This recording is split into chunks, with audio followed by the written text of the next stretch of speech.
Salam sejahtera dan selamat bertemu kembali di dalam satu sesi jawaban terhadap pertanyaan-pertanyaan Alkitab. Beberapa orang menolak Sabat hari ketujuh sebagai hari perbaktian, hari perhentian, karena mereka meyakini bahwa kita tidak dapat saat ini mengetahui secara pasti apakah hari Sabtu saat ini adalah sama seperti hari Sabtu atau hari Sabat yang tertulis di dalam Alkitab. Bagi mereka, hari Sabat itu dapat jatuh pada hari apa saja, karena Sabat hari ketujuh itu kita tidak dapat ketahui pada saat ini.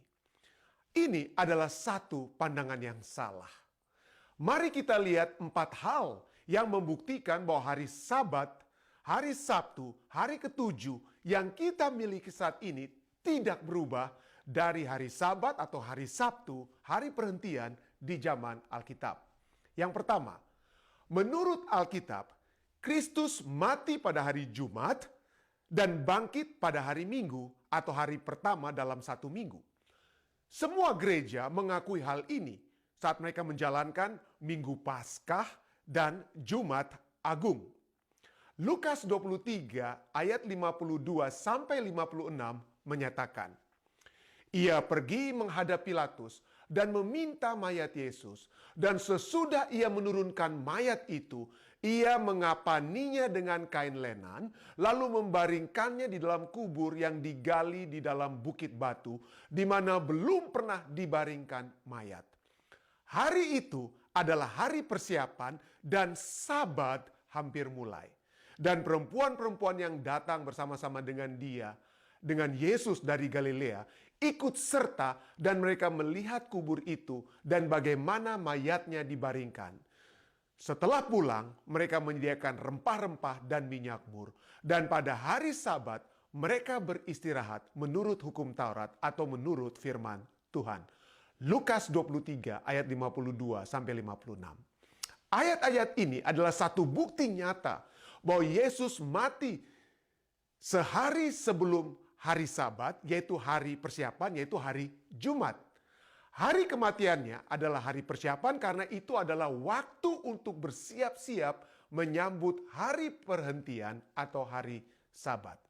Perhatikan bahwa para wanita beristirahat pada hari Sabat sesuai dengan firman Tuhan. Karena mereka tahu dan kita tahu melalui firman Tuhan yang berfirman kepada kita, hari ketujuh adalah hari Sabat. Jadi kita tahu bahwa mereka beristirahat pada hari Sabtu. Ayat berikutnya, Lukas 24 ayat 1-2 mengatakan, tetapi pagi-pagi benar pada hari pertama minggu itu, mereka pergi ke kubur membawa rempah-rempah yang telah disediakan mereka. Mereka mendapati batu sudah terguling dari kubur itu. Lukas 24 ayat 1-2. Jadi, urutan peristiwanya adalah ada satu hari persiapan hari Jumat atau yang kita kenal sekarang Jumat Agung. Lalu ada hari Sabtu, hari peristirahatan, hari Sabat. Lalu kemudian ada hari Minggu, hari kebangkitan Yesus atau yang kita kenal dengan istilah sekarang Minggu Paskah. Inilah bukti yang pertama bahwa Sabtu itu adalah hari ketujuh yang diapit atau berada di antara hari Jumat dan hari Minggu.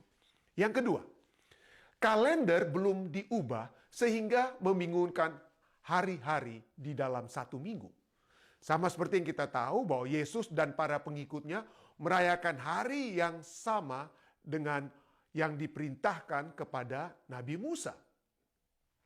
Kalau saja pada zaman Yesus sudah ada perubahan dengan hari Sabat yang diyakini, yang disucikan oleh Musa, maka tentu saja Yesus sudah membuat koreksi atau meluruskan hari yang salah yang telah terjadi di antara zaman Musa hingga zamannya. Tetapi Yesus tidak membuat koreksi atau perubahan apapun. Jadi saat ini kita dapat meyakini bahwa hari ketujuh yang kita miliki saat ini adalah hari ketujuh yang sama seperti yang dirayakan atau dikuduskan oleh Yesus Kristus sendiri. Benar, ada perubahan kalender yang telah dibuat oleh Paus Gregorius ke-13 yang membuat perubahan kalender pada tahun 1582. Tetapi perubahan kalender yang ia lakukan itu tidak mengganggu siklus hari dalam satu minggu. Apa yang ia lakukan? Ia telah merubah hari Jumat tanggal 5 Oktober 1582 menjadi hari Jumat tanggal 15 Oktober 1582. Tanggalnya berubah, tetapi hari-harinya tidak berubah. Perubahan tanggal ini tidak mempengaruhi sama sekali siklus hari-hari di satu minggu. Hal ketiga yang dapat kita lihat adalah orang Yahudi telah merayakan hari ketujuh sejak zaman Abraham dan mereka masih menjaganya sampai hari ini. Tentu saja hari Sabat itu bukan Sabat Yahudi atau hanya diberikan kepada orang Yahudi. Hari Sabat telah diberikan kepada nenek moyang seluruh umat manusia, kepada Adam dan Hawa. Tetapi kalau ada satu bangsa dalam sejarah manusia yang terus-menerus menjaga kesucian, menjaga keberadaan hari Sabat, hari ketujuh, hari Sabtu itu adalah bangsa Yahudi. Sehingga dapat kita katakan bahwa seluruh bangsa di seluruh dunia terus menjalankan Sabat yang telah mereka kenal selama lebih dari 4.000 tahun. Apa mungkin misalnya jika zaman Abraham hari Sabat itu telah berubah hingga pada saat kita saat ini? Apa mungkin bahwa pada satu saat dalam sejarah umat manusia, satu saat seketika seluruh umat manusia itu mereka bangun di satu hari dan mereka lupa hari di saat mereka itu bangun? Misalnya, saya suatu waktu bangun di satu hari, tiba-tiba saya bingung, ini hari apa ya?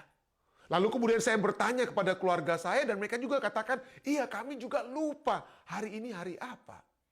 Lalu kemudian keluarga kami bertanya kepada seluruh penduduk kampung atau seluruh penduduk kota.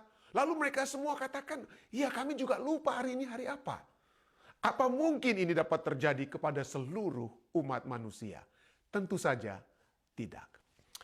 Hal keempat yang kita lihat yang menunjukkan tidak ada perubahan, tidak ada kekacauan dalam pengertian umat manusia sehubungan dengan hari Sabat sebagai hari ketujuh, sebagai hari Sabtu adalah pada saat kita melihat lebih dari 100 bahasa di bumi menggunakan kata Sabat untuk hari Sabtu, hari ketujuh. Bahasa Indonesia saja untuk hari ketujuh adalah apa? Sabtu yang menunjukkan kepada Sabat. Bahasa Spanyol untuk Sabtu adalah Sabado yang berarti Sabat.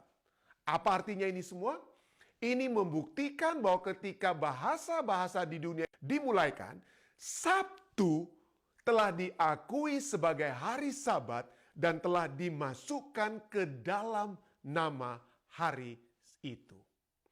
Kiranya keempat poin ini dapat memberikan satu keyakinan kepada kita semua bahwa hari Sabtu, hari ketujuh, hari Sabat yang kita miliki saat ini tidak berubah, tidak berbeda dengan hari Sabat yang Yesus sendiri telah sucikan, yang Alkitab sendiri telah nyatakan bahwa Allah pada hari yang ketujuh telah berhenti, telah memberkati, dan telah menyucikan hari tersebut sebagai satu hari perhentian untuk menjadi satu tanda bahwa Dia adalah pencipta kita dan kita adalah ciptaannya.